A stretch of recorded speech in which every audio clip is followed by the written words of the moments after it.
It's a 1989 Mazda B2600 4x4. Okay, it has an odd pattern. So I am using this truck for another project that I'm doing, and this is the factory hub. That is a full-time four-wheel drive hub.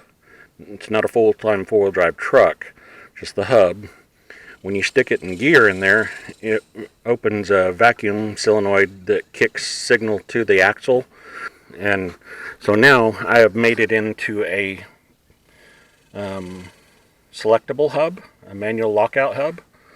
And I'm going to be doing a four-wheel drive manual actuator on the axle itself. But that's next week's video. So what we're doing and why we're doing this was I can get probably an additional 1 mile per gallon by putting this in two-wheel drive on the hubs versus having full-time hubs. And the reason for that is this truck it runs and has only 71,000 original miles.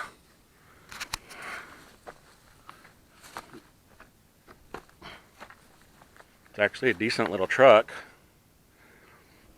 No big dents. It's all small dings here and there. It's lived its life outside, so it's got sun damage everywhere. But anyway, so this truck, we're going to do a mile per gallon test with. Putting this stuff in here so I can finish the other hub for tomorrow. And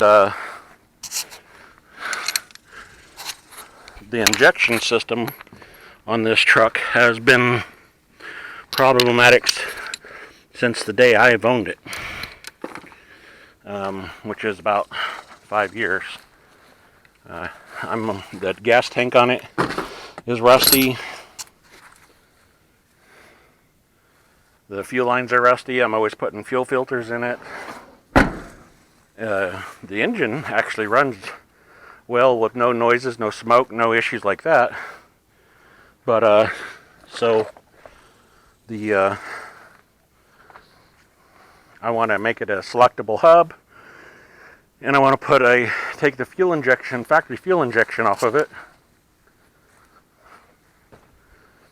and I want to take the factory fuel injection off and convert it to a lawnmower carburetor on the factory 4-cylinder engine. Okay, stay with me here. I'm going to tune it. Going to put an O2 sensor in it, put an AFR meter on it. I'm going to adjust it with O2 and vacuum. It won't be real powerful. This one still has the automatic hub. It won't be real powerful, but I want to make it so we get gas mileage. My goal on this thing is 60 miles per gallon or better. Okay, that's my goal. So we'll see what we can do. I'm going to leave all stock running gear in it as far as the engine, the 5-speed transmission, the stock transfer case, front and rear axles. And this being a 4-wheel drive, it's not a very good gear ratio for this particular test. A 2-wheel drive Mazda would be better, but because these have 4.4 or something axles in them, geared axles in them. But anyway, I believe the 2-wheel drives had 3.7 geared rear axles. So, but anyway, that's the purpose, and that's going to be over the next few months. That's going to be the videos that we're doing. I'm also going to finish the body work and paint this back a bluish silver here in the next few weeks. Here's the factory fuel injection.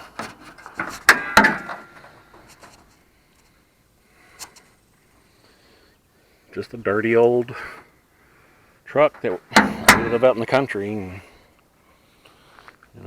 so that's why we're putting the hubs on. Now, the hubs is a whole nother story. Let me go back to the hub. I just did this hub today, and no one makes an aftermarket manual selectable hub for a Mazda B2600i. Okay, Warren doesn't, mile marker doesn't, no one makes an aftermarket hub for it. Okay, so 89 to 93, they were vacuum operated front axles. Had 26 splines on the outer stub axle, and it's 6 bolts that hold the outer hub on, the original hub on. They were 8mm by 1.25 pitch thread by about 40mm in length. That's a guess on the length. I'm getting ready to go put a micrometer on it, but I'm guessing that's probably pretty close. And so what I found was, and it's on a 76mm bolt circle, the hub bolt pattern itself, where it bolted to the actual wheel. So it's a 76mm bolt circle on those 6 bolts. The only thing I found like that was for 95 to 2002 Kia Sportage. Okay, and that's what these hubs fit. They just bolted on this truck like they were meant for it. So 1995 to 2003 Kia Sportage hubs fit B2600i 4x4 Mazdas, bolt on. So that's a new piece of information. But anyway, we're getting ready to put new front CV axles in this truck. The outer boots are torn on this one, on both axles. New front shocks, new rear shocks, a new clutch in it. Convert it to the single carburetor, and then finish all the body work and paint it. But those are all different videos. So, appreciate it, guys. Please like, share, comment, and subscribe. Thanks. That's it for today. Day 2, and we're going to see about replacing the broken stud in this Mazda. I've already pulled the broken one out. I've got a new wheel stud, and we're going to see if we can install it.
Nope, we're going to have to pull the hub off.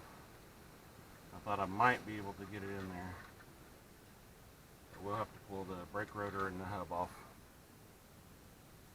So that's not going to work today. But there's our pretty selectable 4-wheel drive hub. We tried.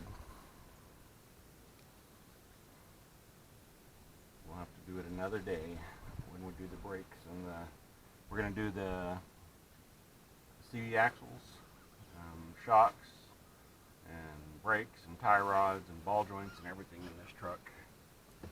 So whenever we start doing all that stuff, that's when we'll do this lug stud. So hey, we tried it. Put this back on.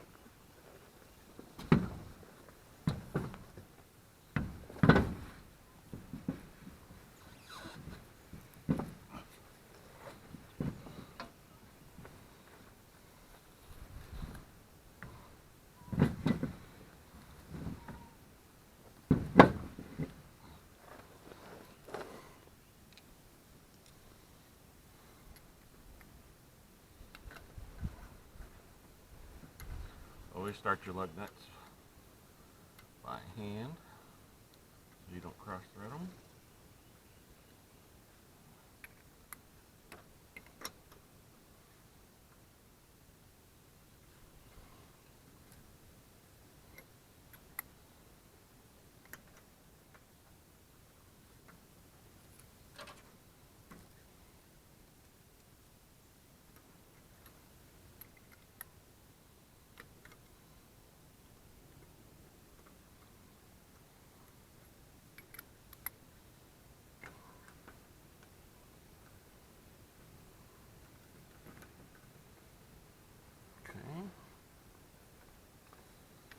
gently run them up, since this is not an eccentric wheel.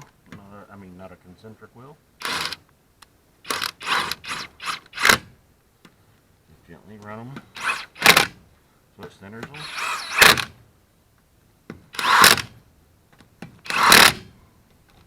I'm not going to get real tight with them because that wheel's going to have to come back off.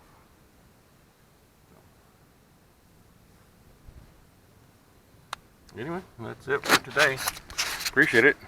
Please like, share, comment, and subscribe. Thanks, guys.